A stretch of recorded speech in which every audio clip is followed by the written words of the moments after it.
നമസ്കാരം. ആസ്ട്രോവേദിക് മീഡിയയുടെ പുതിയൊരു അധ്യായത്തിലേക്ക് എല്ലാ മാന്യ പ്രേക്ഷകരെയും സ്വാഗതം ചെയ്യുന്നു.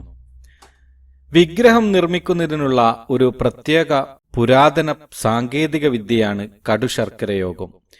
ഈ പ്രക്രിയ ഉപയോഗിച്ച് വിഗ്രഹങ്ങൾ നിർമ്മിച്ചിരിക്കുന്ന ചുരുക്കം ചില ക്ഷേത്രങ്ങൾ മാത്രമേ ഭാരതത്തിലുള്ളൂ.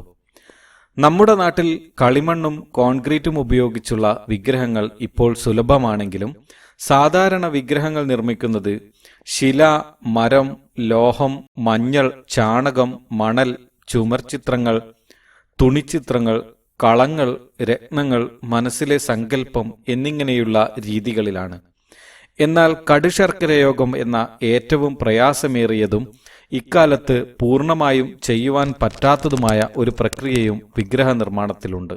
തിരുവനന്തപുരം ശ്രീ പത്മനാഭസ്വാമി ക്ഷേത്ര ശയന വിഗ്രഹം, അവിടുത്തെ തന്നെ വിഷ്ണുവിന്റെ സൈന്യാധിപൻ വിശ്വകസേനൻ, കാസർഗോഡ് അനന്തപുര തടാകക്ഷേത്ര വിഗ്രഹം, മലയാലപ്പുഴ ഭദ്രകാളി വിഗ്രഹം, പയ്യന്നൂരിൽ മാടായിക്കാവ് തിരുവട്ടാർ ക്ഷേത്രത്തിലെ ശയനപ്രതിഷ്ഠ എന്നിവ കടുശർക്കര യോഗത്തിന് ചില ഉദാഹരണങ്ങളായി കാണാം. കടുശർക്കര യോഗ രീതിയിൽ 6 വ്യത്യസ്ത ഘട്ടങ്ങളിലായി സ്വാഭാവികമായി ലഭ്യമായ 108 വസ്തുക്കളുടെ അപൂർവ കൂട്ടുകൾ ഉപയോഗിച്ചാണ് വിഗ്രഹം നിർമ്മിക്കുന്നത്. ഇക്കാലത്ത് കടുശർക്കര യോഗ നിർമ്മാണം അത്ര കണ്ട് സാധ്യമല്ല. കാരണം പ്രധാനമായും 3 ആണ്. 1, ഇതിനു വേണ്ട അസംസ്കൃത വസ്തുക്കൾ എല്ലാം തന്നെ ലഭിക്കണമെന്നില്ല. 2, ഇതിന്റെ നിർമ്മാണ ഘട്ടങ്ങളെക്കുറിച്ചും പ്രക്രിയകളെക്കുറിച്ചും കൃത്യമായി അറിയാവുന്നവർ ഉണ്ടോ എന്നുള്ള സംശയം.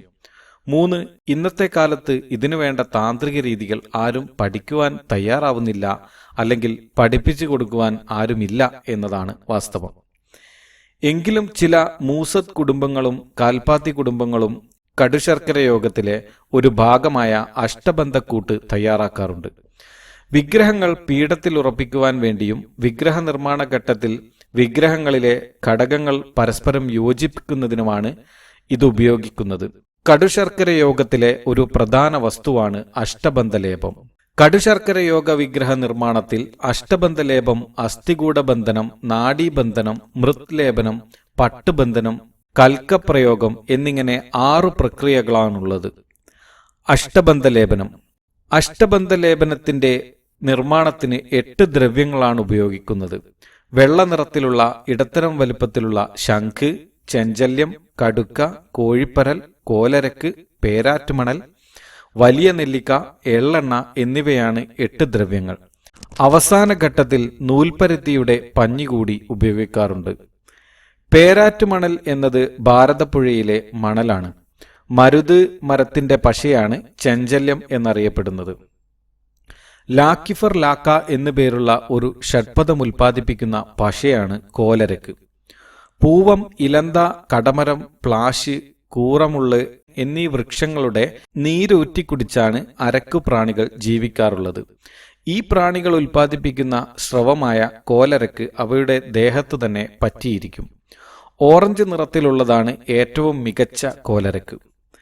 കോഴിപ്പരൽ എന്നത് വിവിയായറ്റ് അഥവാ ഹൈഡ്രേറ്റ് അയൺ ഫോസ്ഫേറ്റ് മിനറൽ ആണ്. ഭാരതപ്പുഴയിൽ ഏറ്റവും ആഴമേറിയ തൃത്താല ഭാഗത്ത് കയത്തിൽ നിന്നുമാണ് ഇവ കിട്ടുന്നത്. ഈ കയത്തിന്റെ ആഴം കാരണം ഇവിടെ ഓക്സിജൻ ലെവൽ വളരെ കുറവാണ്. അതിനാലാണ് കോഴിപ്പരൽ ഇവിടെ ഉണ്ടാവുന്നത്. ചെറിയ വലുപ്പത്തിലുള്ളവ ധാരാളമായി താഴേക്ക് ഒഴുകിപ്പോവാറുണ്ട്. മിനറൽ ഹാർഡ്നെസ് അളക്കുന്ന സ്കെയിലിൽ 1.5 മുതൽ 2.5 വരെ ഹാർഡ്നെസ്സും ഏകദേശം 2.7 മുതൽ 2.9 വരെ സ്പെസിഫിക് ഗ്രാവിറ്റിയും ഇതിനുണ്ട്. ഭാരതപ്പുഴയിൽ മണ്ണെടുപ്പ് രൂക്ഷമാവുകയും കഴങ്ങൾ ഇല്ലാതാവുകയും വന്നതോടെ കോഴിപ്പരൽ ഇന്ന് അപൂർവം. എള്ളെണ്ണ ഒഴികെയുള്ള വസ്തുക്കളെല്ലാം ചേർത്ത് മിശ്രിതം ഉണ്ടാക്കുന്നതാണ് ആദ്യ നടപടി. 10 കിലോയോളം ഭാരം വരുന്ന പുളിമുട്ടി കൊണ്ടുള്ള കൂടങ്ങൾ ഉപയോഗിച്ചാണ് ഇവ ഇടിച്ചു പൊടിക്കുന്നത്. ഈ പൊടിയിലേക്ക് എള്ളെണ്ണ ചേർക്കുമ്പോൾ കുഴമ്പ് രൂപത്തിലുള്ള ഒരു മിശ്രിതം ലഭിക്കും. അതുവരെ ഇടിച്ച ഇടിയുടെ ഇരട്ടി തന്നെ ഇനിയും ഇടിക്കണം. അല്പാൽപ്പം എള്ളെണ്ണ കൂട്ടിച്ചേർത്ത് ഇടിച്ച് കൂട്ട് ചൂടാക്കുമ്പോൾ തണുപ്പിച്ച് വീണ്ടും ഇടിച്ച് 41 ദിവസം പഞ്ഞി കൂടി ചേർത്ത് ഇടിക്കുമ്പോൾ അഷ്ടബന്ധലേപം തയ്യാറാകുന്നു. ശംഖുപൊടി 6 ഭാഗം, കോലരക്ക് 4 ഭാഗം, കടുക്ക 2 ഭാഗം, ചെഞ്ചല്യം 1 ഭാഗം, കോഴിപ്പരൽ 1 ഭാഗം, പേരാറ്റുമണൽ 1 ഭാഗം, നെല്ലിക്ക 2 ഭാഗം എന്നിങ്ങനെയാണ് മിശ്രിത കണക്കുകൾ സൂചിപ്പിക്കുന്നത്. ശൂലബന്ധനം പ്രധാനമായും കരിങ്ങാലി അല്ലെങ്കിൽ ചന്ദനം, ദേവദാരു എന്നീ തടികൾ തിരഞ്ഞെടുത്ത് ശരീരത്തിന്റെ ഏകദേശം എല്ലാ അസ്ഥികളും കശേരുക്കളും മറ്റും ഈ തടിയിൽ നിന്ന് നിർമ്മിച്ച് ചെമ്പ്, വെള്ളി, സ്വർണം എന്നിവ ഉപയോഗിച്ചുള്ള ഞരമ്പുകളുമായും സന്ധികളുമായും യോജിപ്പിക്കുന്നു. കൂട്ടത്തിൽ അഷ്ടബന്ധ പശയും പുരട്ടും. കൈപ്പത്തി, വിരലുകൾ മുതലായവ തടികൊണ്ടും ലോഹം കൊണ്ടും നിർമ്മിക്കാറുണ്ട്. പ്രധാന അവയവങ്ങളുടെ സ്ഥാനത്ത് സാളഗ്രാമ ശിലകൾ വെച്ചാണ് ശരീരത്തിന്റെ അനാട്ടമിക്കൽ ഘടന നിർമ്മിച്ച് പരസ്പരം ബന്ധിപ്പിക്കുന്നത്. ഇതിനെല്ലാം കൃത്യമായ അളവുകൾ അത്യാവശ്യമാണ്. സാളഗ്രാമങ്ങൾ എന്നത് നേപ്പാളിലെ ഗണ്ഡകി നദിയുടെ കൈവഴിയായ കാളി ഗണ്ഡകിയുടെ നദീതീരത്തിൽ നിന്നോ തീരങ്ങളിൽ നിന്നോ ശേഖരിക്കുന്ന ഒരു ഫോസിലൈസ് ചെയ്യപ്പെട്ട ഷെൽ പോലെയുള്ള കല്ല് അല്ലെങ്കിൽ അമോണൈറ്റ് ആണ്. ശാലിഗ്രാം അല്ലെങ്കിൽ ശാലിഗ്രാമശില ടെക്ടോണിക് പ്ലേറ്റുകളുടെ കൂട്ടിയിടിയിൽ വംശനാശം സംഭവിച്ച ഏതോ ജീവികളുടെ പുറന്തോടാണിവ എന്നാണ് ചില ശാസ്ത്രകൃതികൾ ചൂണ്ടിക്കാണിക്കുന്നത്. നദിയിൽ മാത്രമല്ല, ചില വടക്കേ ഇന്ത്യൻ പ്രദേശങ്ങളിലും സാളഗ്രാമങ്ങൾ ലഭിക്കും. പല വലിപ്പത്തിലുള്ള ചില ശിലകളും ഈ നദിയിൽ നിന്നും മാതൃനദിയിൽ നിന്നും സാളഗ്രാം എന്ന പേരിൽ കൊണ്ടുവരുന്നതായി കാണാം. നാഡീബന്ധനം വിഗ്രഹത്തിന്റെ ഉൾഭാഗം നാഡീവ്യവസ്ഥയോട് സാമ്യപ്പെടുത്തുന്നതിന് വിളഞ്ഞ തേങ്ങയുടെ തൊണ്ടിൽ നിന്നുള്ള നല്ല നാരുകൾ പിരിച്ച് ഉപയോഗിക്കുന്നു. ചിലപ്പോൾ രാമച്ചവും ഉപയോഗിക്കാറുണ്ട്. നാഡികളും സുഷുമ്നയും ചക്രങ്ങളും എല്ലാം ഇങ്ങനെയാണ് ചെയ്യുന്നത്. ഏകദേശം 1000-ഓളം ആളുകൾ 3 രാപ്പകൽ കഷ്ടപ്പെട്ടാൽ മാത്രമേ ഈ നാരുകൾ തയ്യാറാക്കുവാൻ സാധിക്കുകയുള്ളൂ. ഇന്നത്തെ കാലത്ത് ഇവ എത്രത്തോളം പ്രായോഗികമാണ് എന്നത് ചിന്തിക്കേണ്ടിയിരിക്കുന്നു. ചേർന്നിരിക്കാൻ അഷ്ടബന്ധ പശ ചേർത്ത് ലോഹനൂൽക്കമ്പികൾ ഉപയോഗിക്കാറുണ്ട്. മൃത്ലേപനം ഏറ്റവും സങ്കീർണമായ പ്രക്രിയയാണ് ഇത്. വരണ്ട ചതുപ്പ്, മരുഭൂമി എന്നീ 3 തരം ഭൂമികളിൽ നിന്നാണ് മണ്ണ് ശേഖരിക്കുന്നത്. ഓരോ തരം മണ്ണും പ്രത്യേക കഷായത്തിൽ 3 തരം കഷായങ്ങൾ കലർത്തി 10 ദിവസം സൂക്ഷിക്കുന്നു.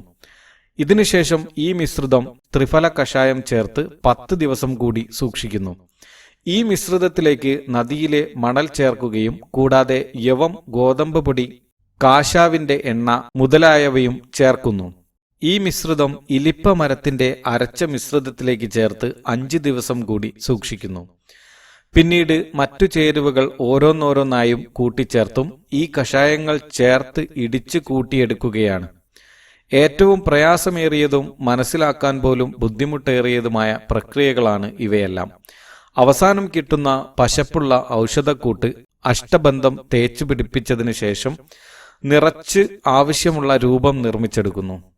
കഷായ ചേരുവകളിൽ ചുവന്ന കൽപ്പടി, ഗോതമ്പ് പൊടി, ശർക്കര, യവം, ചാഞ്ചല്യം, നല്ലെണ്ണ, മെഴുക്, പ്ലാവിൻകറ, കൂവളപ്പശ, തിരുവട്ടപ്പശ, ത്രിവേണി സംഗമത്തിലെ മണ്ണ്, അവിടുത്തെ തന്നെ 3 തരം കല്ലുകൾ, അതായത് ചുവന്ന കല്ല്, കറുത്ത കല്ല്, കാവിക്കല്ല്, കൂടാതെ സമുദ്രമണ്ണ്, നദിയിലെ മണ്ണ്, ആനകുത്തിയ മണ്ണ്, കാളകുത്തിയ മണ്ണ്, ഞണ്ടുമാളത്തിലെ മണ്ണ്, കലപ്പമണ്ണ്, പുറ്റുമണ്ണ്, അരിച്ചെടുത്ത മണൽ, കോഴിപ്പരൽ, ഗംഗാജലം, അത്തി, ഇത്തി, അരയാൽ, പേരാൽ, മരുതിൻ തോൽ, നാൽപ്പാമരം, സ്വർണം, വെള്ളി, ഗോരോചനം, കസ്തൂരി, ചന്ദനം, കരിമ്പിൻനീര്, രക്തചന്ദനം, പശുവിൻ പാൽ, തൈര്, നെയ്യ്, ചിപ്പി, ശംഖ്, ത്രിഫല, ചന്ദനത്തിരി, മർവം, നഗ്വാരം, കോലരക്ക്, ഇളനീരിന്റെ വെള്ളം, ചുക്ക്, കുരുമുളക്, കൊട്ടം, അരിതാരം,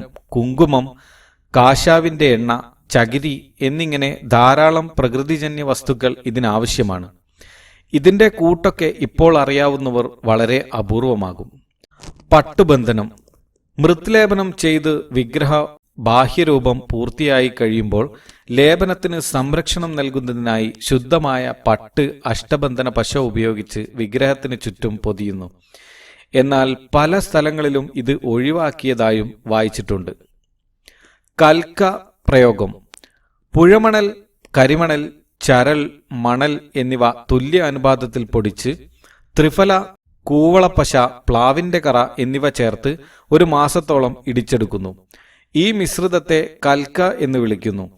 ഈ കൽക്ക വിഗ്രഹത്തിൽ പൂശുകയും അലങ്കാരത്തിനും മറ്റും ഉപയോഗിക്കുകയും ചെയ്യുന്നു. തൈര്, പാല്, ഉഴുന്നുവെള്ളം, ശർക്കര, വെണ്ണ, നേന്ത്രപ്പഴം, തേങ്ങാപ്പാൽ, മാമ്പഴച്ചാറ് മുതലായവയും കൂട്ടുകളുടെ വ്യത്യാസമനുസരിച്ച് മാറ്റിച്ചേർക്കാറുണ്ട്. മേമ്പൊടിയായി ശംഖുപൊടി ഉപയോഗിക്കുന്നത് വിഗ്രഹത്തിന് വെണ്മയിൽ തിളക്കം ലഭിക്കുവാൻ സഹായിക്കും. കടുശർക്കര യോഗം കൊണ്ട് നിർമ്മിച്ച വിഗ്രഹത്തിന് അഭിഷേകം നടത്താറില്ല. പൂക്കളിൽ നിന്നുള്ള വെള്ളം പോലും ഇതിന്മേൽ വീഴ്ത്തില്ല. ഇങ്ങനെയുള്ള ക്ഷേത്രങ്ങളിൽ ശ്രീകോവിലിൽ പഞ്ചലോഹ വിഗ്രഹം കൂടി കാണും. ഇതിലാണ് അഭിഷേകങ്ങൾ നടത്താറുള്ളത്. മേൽപ്പറഞ്ഞതു കൂടാതെ ചേരുവകളിൽ മാറ്റം വരുത്തി കൂട്ടുകൾ തയ്യാറാക്കി പലരും ഉപയോഗിക്കാറുണ്ട് എന്നതും ശ്രദ്ധിക്കുക. ഉദാഹരണമായി, കൽക്കലേപനത്തിൽ ശുദ്ധമായ തങ്കമോ വെള്ളിയോ അരച്ച് ദ്രവരൂപത്തിൽ തയ്യാറാക്കി ഇതിനോടൊപ്പം വിശിഷ്ട മണ്ണുകളും ഔഷധികളും ചേർത്ത് ഇടിച്ച് ലേപനം ചെയ്യാം. ഇത്തരം പുരാതന സാങ്കേതിക വിദ്യകൾ ധാരാളം നമ്മുടെ നാട്ടിൽ ഉണ്ടായിരുന്നു എന്നത് വളരെ അത്ഭുതം ഉളവാക്കുന്ന കാര്യമാണ്. എന്നാൽ പ്രകൃതിയോട് ചേർന്ന് നിൽക്കുന്ന ഇവയെക്കുറിച്ചുള്ള ഗവേഷണങ്ങൾ ഒന്നും തന്നെ കാര്യമായി നടക്കുന്നില്ല എന്ന് വേണം കരുതാൻ.